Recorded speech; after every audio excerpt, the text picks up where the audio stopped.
Doktor Dispenza je znanstvenik, zdravnik in avtor knjižnih uspešnic, ki je na svoje delavnice pripeljal tudi 20 znanstvenikov, ki so udeležence merili možgansko valovanje v različnih stanjih, pa počasi prihajajo na meditacijo. Ja, največkrat meditaciji. Od tu izhaja njegov znani stavek: We measure it hundreds and hundreds of time. Yes. Se pravi, merili smo znanstveno stotine krat.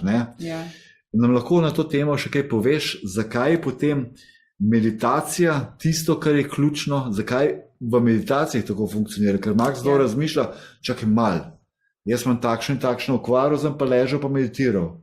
Kaj se zgodi? Ali pa reče, ne vem, nimam časa, tudi ko se zadnjič veliko klicala, kdaj je bilo včeraj. Ena gospa, ki se je pol prijavila na ta tečaj po dr. Joju, ki ga izvajam, in je rekla, ampak sam da ne treba vsak dan 1 uro meditirati, pa ni rekla 1 uro, pol ure meditirati, ker jaz te pol ure nimam.